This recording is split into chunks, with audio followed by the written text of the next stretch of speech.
Bueno, acá vamos a repasar las intervenciones para la reducción a la exposición, eh, concentrado si bien en población general, pero obviamente que todo esto se puede aplicar a las personas que viven con VIH. Ay. Bueno, vamos a ver las estrategias de prevención combinadas, la importancia de la consejería en las personas que viven con el virus, el enfoque de una salud sexual y reproductiva. Ah, acá me tengo que ponerme ya. Perdón. Ups. Una mirada de el enfoque de derechos humanos en la atención en salud y un proyecto que me interesa que conozcan. Hoy, perdón, ya. De las estrategias de prevención combinada se postula como varias cosas que yo puedo hacer para prevenir las infecciones de transmisión sexual, ya sea bacterianas, virales, y en caso de las personas que viven con el virus, también las puedo ir aplicando según lo que vaya necesitando. Esto yo lo uso harto con los pacientes también, como para que ellos entiendan todas las herramientas que tenemos, a pesar de que tienen el diagnóstico, de tener una mejor calidad de vida, ¿cierto? Siempre partir como por la pirámide porque en la base es que todas las personas deberían recibir una educación sexual integral, tengan o no tengan una vida sexual activa, acorde a su edad y acorde obviamente a su raza, su cultura, su religión, etcétera, ¿verdad? Y aquellas que deciden tener una vida sexual activa, que tengan en conocimiento y usen los métodos de barrera disponibles en función de lo que necesitan, cómo lo tienen que usar y de sus objetivos en su sexualidad también, ¿ya? Obviamente la importancia de un testeo frecuente, del cuidado con las drogas endovenosas, de mantener la indetectabilidad de las personas seropositivas para que no transmitan más el virus, la prevención perinatal, como vieron con la doctora, y en última instancia a aquellas personas que yo identifico en un muy alto riesgo de adquirir la infección, ya sea previa o posteriormente a un contacto, la idea es ofrecerle distintas alternativas farmacológicas como PrEP y PEP. Respecto a la educación sexual integral, bueno, obviamente todos podemos decir que no hay una formación como adecuada en la etapa escolar, porque como la enseñan en el colegio con diagramas, por ejemplo, las ITS las enseñan con estos dibujitos que es como bien difícil imaginar cómo se ven en la realidad, entonces provocan esta sensación como de que es algo como un poco lejano o como que no me va a pasar, ¿cierto? Porque ves un dibujo de una persona que no tiene cara, no le veo ni los genitales y veo como ese zoom de microscopio que yo obviamente nunca me voy a ver eso en la piel si es que me autoexamino, ¿cierto? Y me enseñan de los órganos sexuales, pero los internos, que los nombres, que para qué funcionan, pero tampoco el cómo yo me relaciono con mi propio cuerpo, ¿verdad? Y también se habla mucho de la anticoncepción hormonal, del eje hormonal, ¿cierto? De la pubertad, de los cambios puberales, que qué le pasa al útero, que las hormonas, etcétera, etcétera. Y cuando se intenta prevenir, se previene desde el miedo, se amenaza, ¿cierto? A los adolescentes que si tú haces tal cosa, el embarazo adolescente, que el círculo de la pobreza, que te vas a salir del colegio, ¿verdad? Quizás ahora hay experiencias en personas, o yo espero, que tengan mejores experiencias de educación sexual escolar, pero lamentablemente no hay ningún lineamiento ministerial que me permita poder decir con confianza si las personas reciben una educación sexual integral que vaya más allá de objetivos reproductivos, como prevenir el embarazo adolescente, ¿cierto? Y cuando se habla de ITS, es como de lo peor que te puede pasar en el mundo y que tu vida se acaba, y muestran fotos bien ridículas como esa, por ejemplo, que si te da sífilis te va a salir casi que un chancro en la cara. Obviamente eso no es algo de una representación común.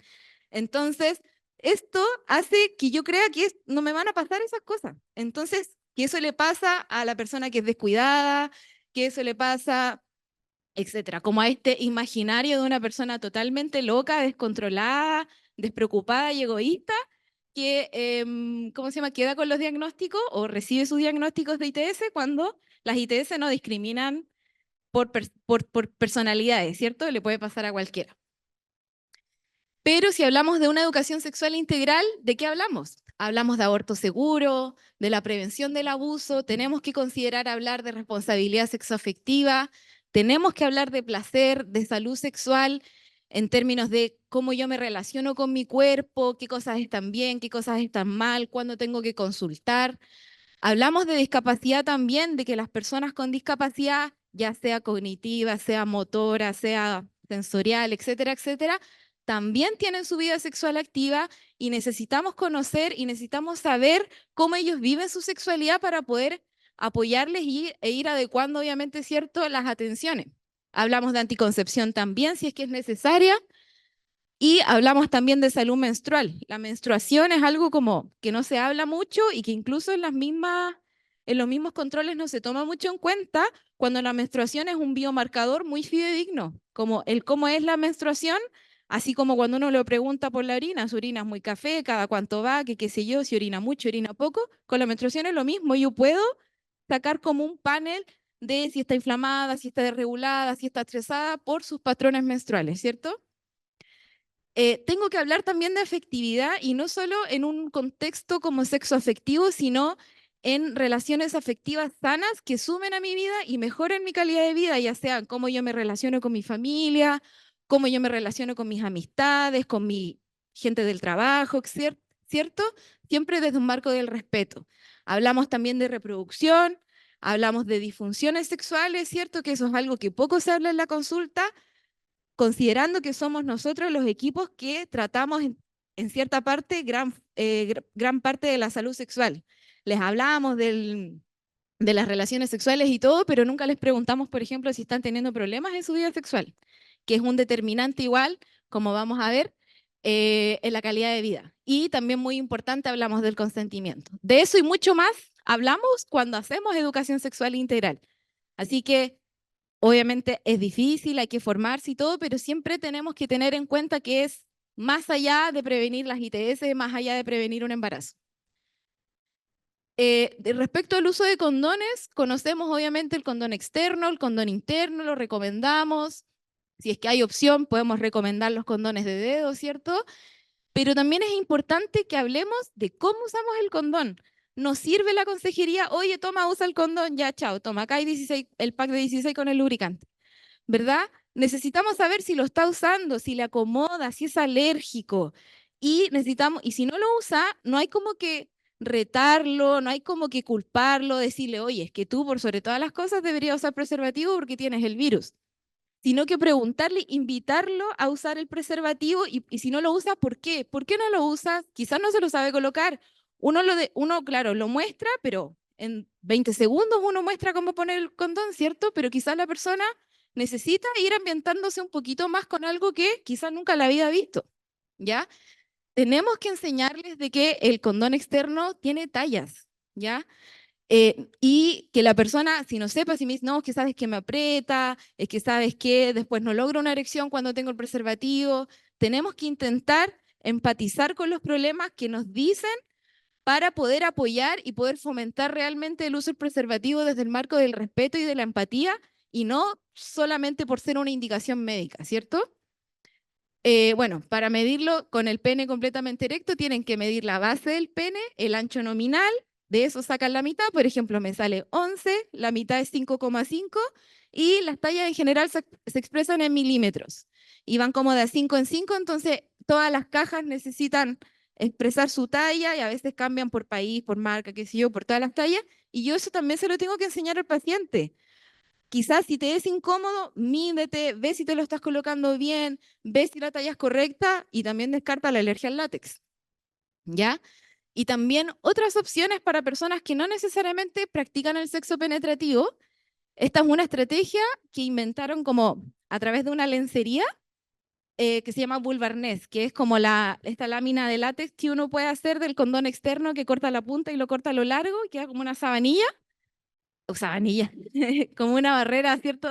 De un método de barrera, y eso tiene como unos clips que se colocan como a este arnés, se lo pueden colocar, pueden erotizar el uso del método de barrera y tener sexo seguro, ¿ya? Y también, por ejemplo, ofrecer estas, no encontré la foto del dispositivo, pero como de mascarillas de resina para practicar sexo oral. O sea que la barrera no va hacia el genital, sino que va hacia la boca.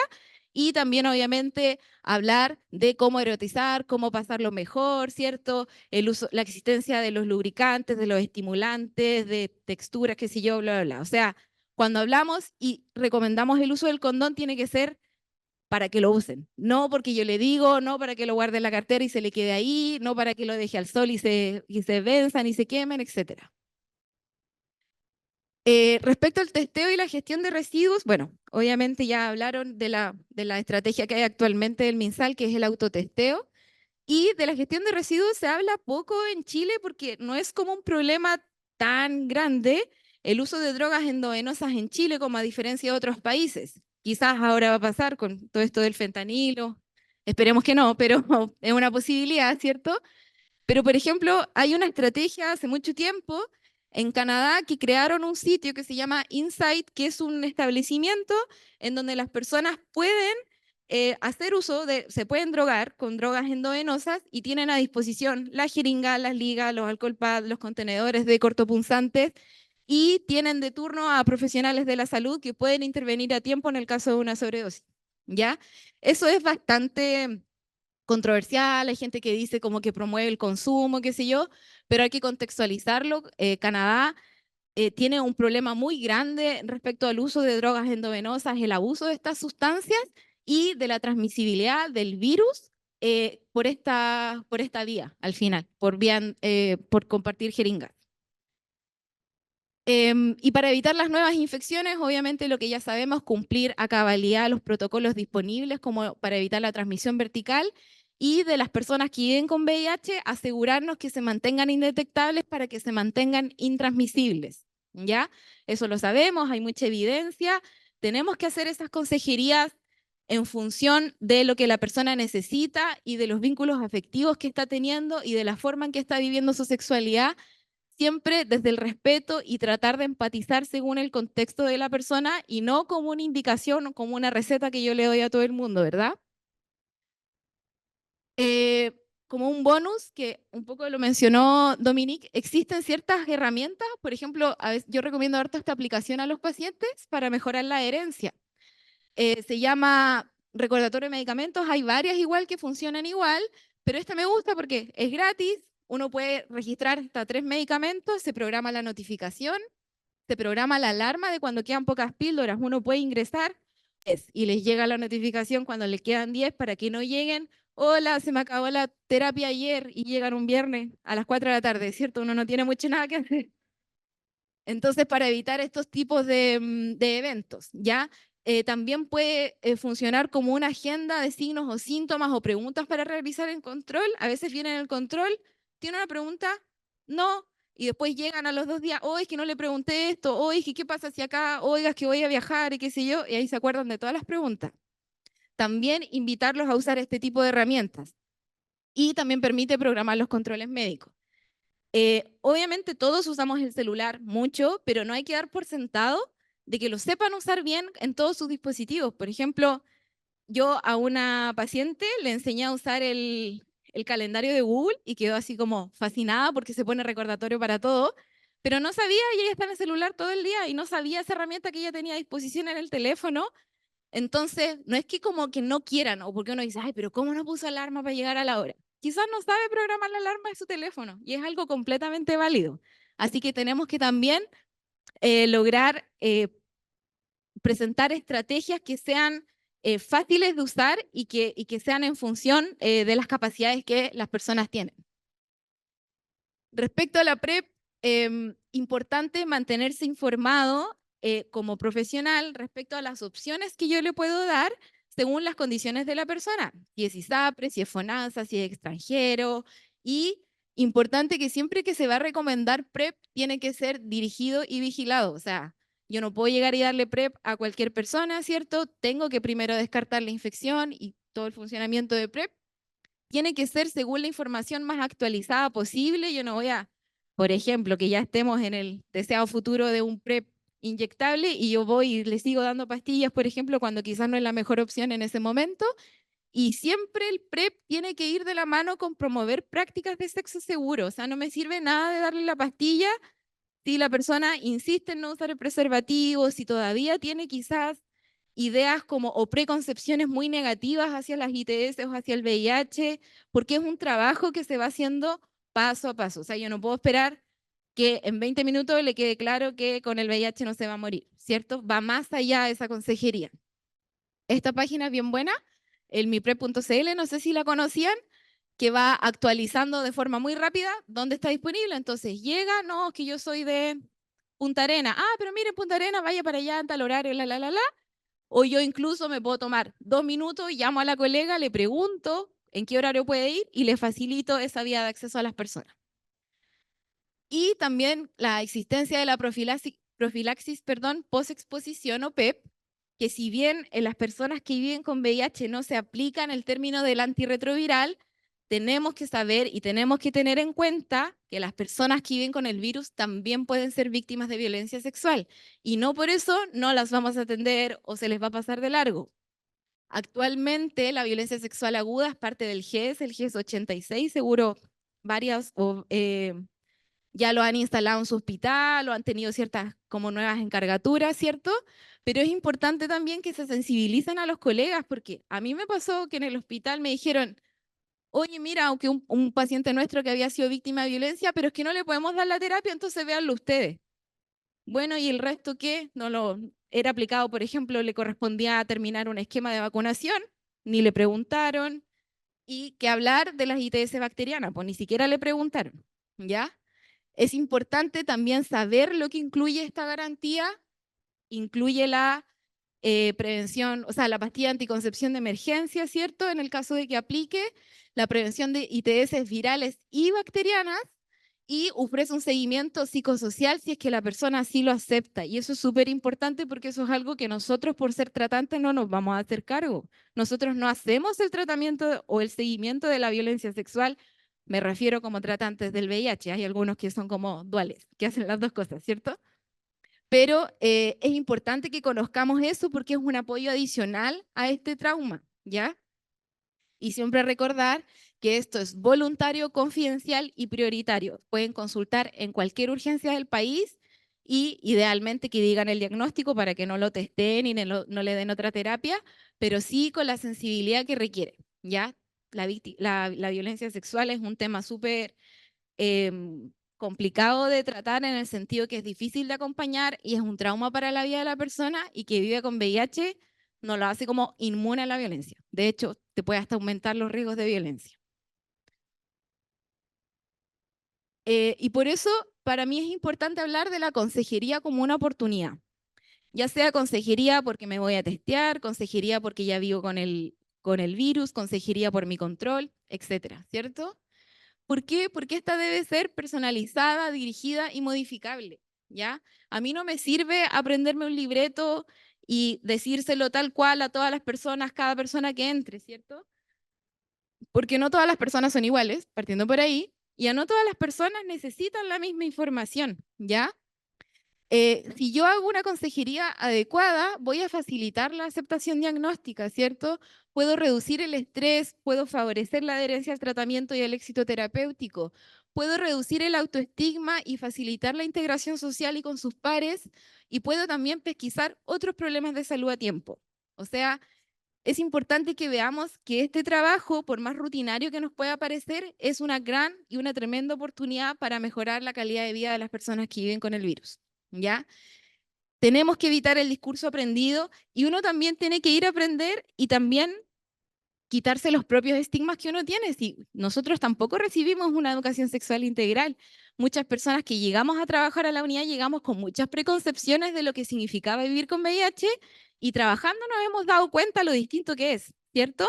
Y por eso también tenemos que ayudar a facilitar, a disminuir ese estigma y al seguir aprendiendo, ¿cierto? Siempre hay que empatizar y contextualizar en cada consejería y ver y tratar de analizar en el poco tiempo que tengo qué va a ser lo más efectivo. O sea, si es una persona, por ejemplo, muy tímida, no me sirve de nada hablarle 20 minutos como enferma cuando se quedó como, no sé, pensando en la cabeza con que, no sé, quiere ir al baño y no me escucha nada, ¿cierto? Porque son cosas que puedo pasar. Yo tengo que ser receptiva a la persona a la que le estoy, a la que estoy acompañando. Y si voy a hablar súper poquito, también es válido, pero ese poquito que voy a hablar, me tengo que asegurar que la persona me va a entender, que me va a explicar, ¿cierto? Y buscar distintas estrategias en que faciliten este acompañamiento, como por ejemplo, que si, quizás presencialmente no tengo mucho tiempo, tengo mucha gente esperando y la persona tiene muchas dudas, oye, pero ¿qué te parece terminamos esta sesión por teléfono? Te puedo llamar en la tarde, unos minutitos antes de la jornada, ¿cierto?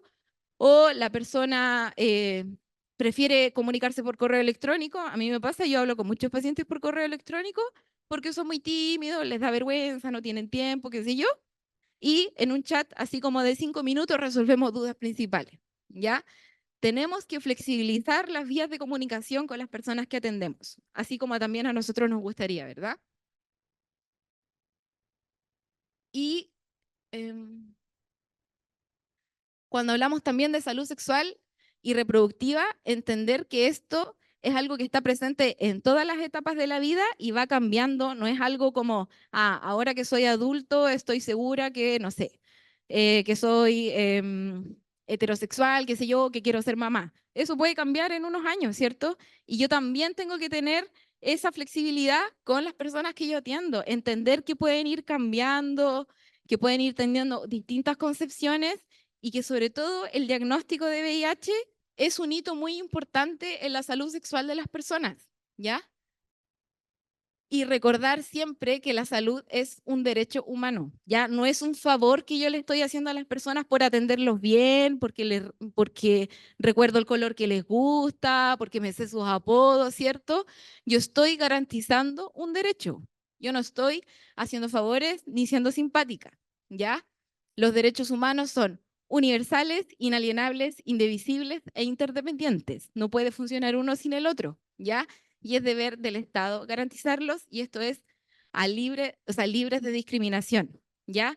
Yo puedo estar o no estar de acuerdo con la persona que estoy atendiendo, me puede caer bien, me puede caer mal, da lo mismo. Eso no es motivo para que yo no le otorgue una atención de calidad, ¿ya? Y los beneficios de una buena consejería y de un buen control previene el SIDA o diagnósticos en la etapa tardía, ¿cierto? Porque si es que yo hago buenas consejerías en los pretest, por ejemplo, voy a lograr concientizar a una persona que quizás le va a decir a sus pares que está infectado y no lo sabe, oye amigo, vamos, yo te acompaño a hacerte el test, ¿cierto? Ofrece acompañamiento y la intervención profesional necesaria en patologías de salud mental, porque el recibir el diagnóstico puede ser algo súper traumático y tengo que estar ahí, quizás no voy a ser yo la que lo trate, yo soy matrona, no soy psicóloga, pero sí tengo la capacidad de ir a hablar con mi compañera y decir, oye, ¿le puedes dar una evaluación? ¿O qué le tengo que preguntar para derivarlo a psiquiatría? Tratar de un poco entender cómo yo puedo ayudar a esa persona. Eh, ¿Cómo se llama? El beneficio también es acompañarlo, evitar que desarrolle problemas de socialización. Por ejemplo, hay personas que desarrollan como una especie de agorafobia por el contexto en que se infectaron, como que creen que al final cualquier tipo de relación sexoafectiva va a terminar en una amenaza o en un castigo y deciden por cortar todos los vínculos. Obviamente esa persona está sufriendo y tenemos que tratar de acompañar eso, ¿ya? Obviamente, una buena consejería va a favorecer el éxito terapéutico, evitando los abandonos y a la larga mejorar la calidad de vida. Y también promueve la autoestima, ¿cierto? Si es que yo acompaño de forma respetuosa, saludable, pausada la afrontación diagnóstica, voy a la larga disminuir el autoestigma que pueda tener esa persona. ¿Ya? Yo siempre le digo a las personas que recién reciben el diagnóstico y están así como súper acongojadas o cuando te preguntan, ¿pero qué le digo a mi familia? No les cuentes si no quieres. Po. Si no va a ser algo positivo para ti, no tienes por qué contarlo. Un diagnóstico no se convierte en una carta de presentación, ¿ya? Y eso es algo que les tienen que dejar en claro. Si ellos son responsables con su salud, van a cuidar al resto también, ¿verdad? Y también importante tener el foco de tratar de tener este ojo como con la disfunción sexual porque es algo que afecta negativamente la calidad de vida, ¿ya? Ya sea que personas que se privan de tener relaciones sexuales por este terror a tener una nueva ITS, por ejemplo, pero que tienen sí ganas de tener relaciones sexuales, pero les da miedo, no pueden, o tienen problemas asociados a otra patología o al mismo medicamento que están tomando que quizá algo hace que no tenga un buen desempeño sexual como le gustaría, ¿cierto? Y si yo las evito o si les tomo atención, voy a promover también las prácticas de sexo seguro, ¿ya? Porque voy a aumentar la confianza con el terapeuta y quizás me va a sincerar cosas que son las verdaderas razones de por la que no está indetectable, por ejemplo, ¿ya? Este es un proyecto que está desde el 2004, es una organización europea, no me acuerdo de qué país, que trabaja también con organizaciones internacionales, que se llama The Pleasure Project, y habla de la importancia de enseñar sexualidad con enfoque en el placer, ¿ya? Porque como vimos, no sirve de nada obligar a las personas o que al final se convierta como que la vida sexual o la prevención es una indicación médica, así como tómate tus pastillas, usa preservativo, que tómate el examen, que bla, bla, bla, bla, bla, como, bueno, ¿y dónde está como la humanidad de la vida sexual? No está, pues entonces no me va a hacer sentido. Si es que yo no quiero escuchar a esa persona porque estoy enojada con mi diagnóstico, ¿qué me importa que me diga que use preservativo? Pero si me lo presenta quizás desde mi beneficio o de un beneficio quizás que a mí me acomoda entender o que me interesa mucho más, puede que le preste más atención, ¿cierto? Las personas que viven con el virus tienen el derecho a disfrutar a su vida sexual, a planificar a su familia y a no sentir culpa por ello. Y tienen la oportunidad de que puedan ser acompañados por equipos multidisciplinarios, ¿ya? Si lo pensamos como en comparación con las personas seronegativas, eh, no sé, una persona joven con una disfunción sexual no tiene a quién preguntarle porque no tiene ningún control crónico, ¿ya? Y difícilmente va a acceder al CESFAM a decirle que, no sé, nunca ha tenido un orgasmo al médico general, ¿cierto? Pero quizás las personas que viven con el virus, con la confianza necesaria, sí nos pueden sincerar esas cosas y sí podemos buscar estrategias en conjunto y con el equipo para mejorar su calidad de vida, ¿ya? El aumentar la confianza con el equipo tratante siempre va a ser beneficioso, ¿ya? Y también superar, que a veces es difícil, ¿cierto? El ego de uno, como, no, es que el paciente es mi favorito, me prefiere a mí, ¿ya? Todos somos reemplazables, en cualquier momento cambiamos de trabajo, tenemos planes de familia, nos echan, la unidad cierra, no sé, cualquier cosa puede pasar, ¿verdad? Pero es importante que la persona tenga confianza con el servicio de salud porque es por donde va a garantizar su derecho, ¿ya? No que me busque a mí, Natalia, sino que vaya, en mi caso, al hospital de Coquimbo con la confianza en que van a resolver y que lo van a ayudar, ¿verdad?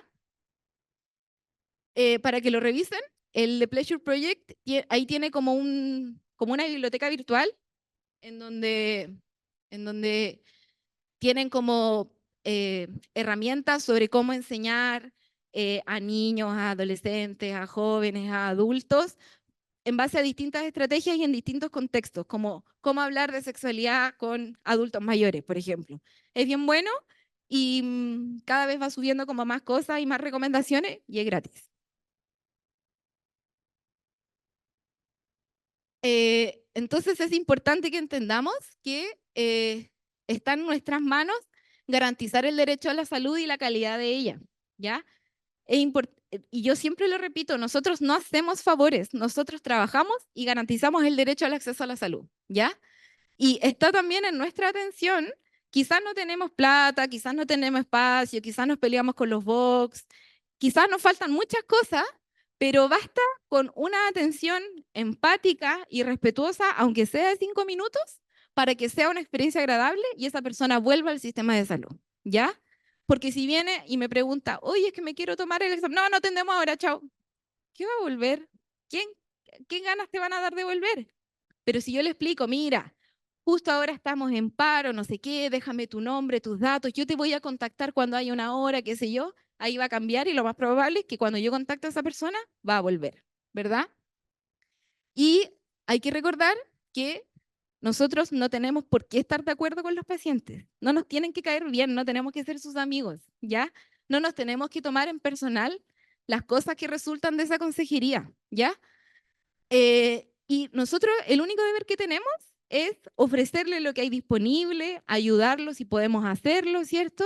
Y poner a disposición la red asistencial en función de su calidad de vida, ¿ya? Si la persona después me dice, sabes que yo no creo en el VIH y me voy a hacer biomagnetismo. No tengo por qué retarlo. Ojalá hablarle un poquito, ¿cierto? Pero no me lo tengo que tomar personal. No me está diciendo que no a mí. Es un trabajo interno que tiene que hacer esa persona y que si yo soy lo suficientemente receptiva, quizás no va a volver en las mejores condiciones, pero va a volver, ¿cierto? A buscar mi ayuda. Y también es importante que nosotros no tenemos poder sobre la vida de las personas, ¿ya? Nosotros no somos quien para decir, como él me cae mal, lo voy a atender al final, que me espere toda la mañana, ¿ya? Que lamentablemente pasa y uno lo ve mucho en el servicio público, ¿ya? Da lo mismo de quien sea, es de todos los estamentos, ¿ya? Desde administrativos, auxiliares, profesionales, médicos. A veces esto así como de, lo voy a hacer sufrir un rato. O mira, llegó con carga viral detectable, lo voy a retar, lo voy a humillar. Yo no tengo por qué hacer eso con esa persona, ¿ya? La decisión y las acciones que tome la persona con su vida personal son problemas de esa persona. No lo está haciendo por vengarme, por molestarme a mí, ¿verdad? Así que siempre hay que guardar como ese zen, como de, ok, esa es su decisión, lo voy a seguir acompañando. Muchas gracias.